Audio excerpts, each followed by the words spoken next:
नमस्कार।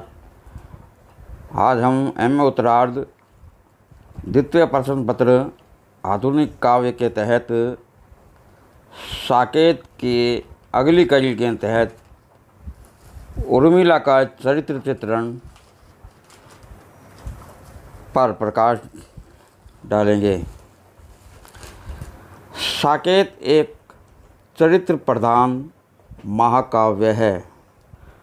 काव्य की नायिका उर्मिला के चरित्र को कवि ने विस्तार और सहानुभूति की दृष्टि से सर्वोपरि स्थान दिया है।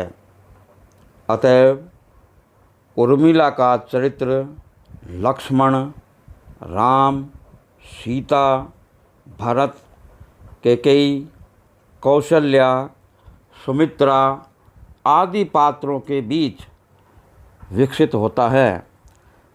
चरित्र प्रधान ऐसे काव्य के लिए यह आवश्यक हो जाता है कि अन्य पात्र मुख्य पात्र के ऊपर घात प्रतिघात द्वारा प्रकाश डालें।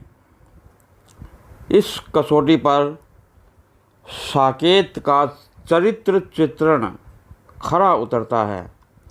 साकेत के सभी पात्र उर्मिला के व्यक्तित्व से प्रत्यक्ष या अप्रत्यक्ष रूप से जुड़े हैं।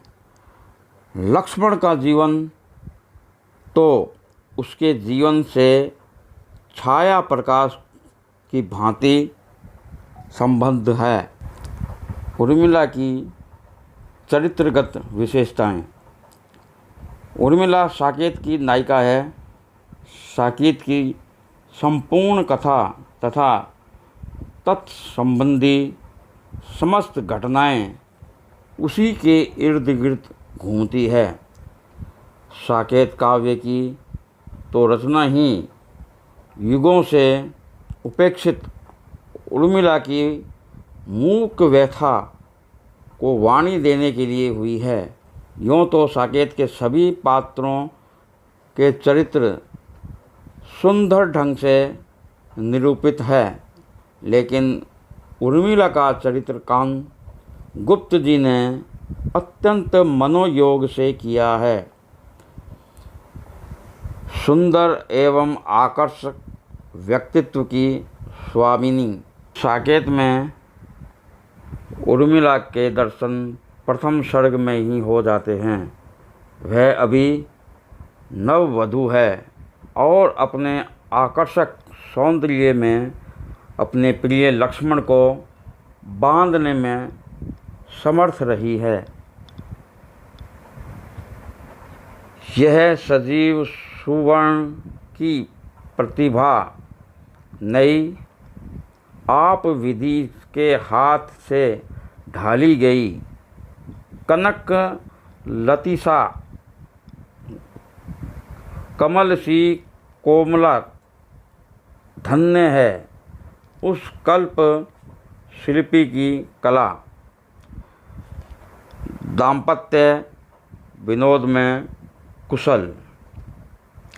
उर्मिला अपने पति लक्ष्मण के साथ दाम्पत्य रति से युक्त हास विलास में रत दिखाई देती है।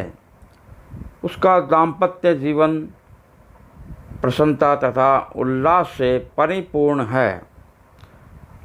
लक्ष्मण के साथ वह लगातार विनोद वार्ता करती है और अपनी वाक् पटुता से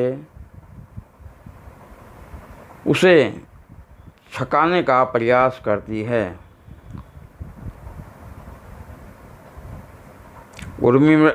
उर्मिला बोली, अजी तुम जग गए, स्वपन निधि से नैन कब से लग गए। जब उर्मिला अपने तोते से उसकी चुप्पी का कारण पूछती है तो बीच में लक्ष्मण आ कूदते हैं और कहते हैं, नाक का मोती अधर की कांति से बीच दाढ़िम का समझकर भ्रांति से देख कर सहसा हुआ सुख मौन है, सोचता है अन्य सुख यह कौन है। इस विनोद में उर्मिला का अनुपम सौंदर्य भी चित्रित है। जब उर्मिला अपने तोते से पूछती है कि तुझे क्या चाहिए, तब लक्ष्मण का सिखाया तोता कहता है कि मुझे जनकपुर के राजकुंज में विहार करने वाली एक सलोनी सारिका चाहिए। उर्मिला अपने पति को अत्यंत मीठी झिड़की देती है। और भी तुमने किया है कुछ कभी, या कि सुगे ही पढ़ाए हैं अभी। नंबर 3, कुशल चित्रकार तथा संगीत कला विशारद।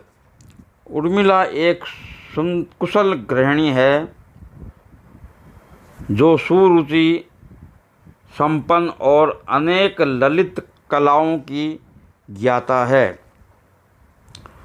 उसने राम के राज्याभिषेक का समाचार सुना था और अपनी कल्पना से राज्याभिषेक का एक विषाद चित्र बनाकर लक्ष्मण को दिखाया, तो लक्ष्मण उसकी कला निपुणता और उर्वर कल्पना पर मुग्ध हो गए।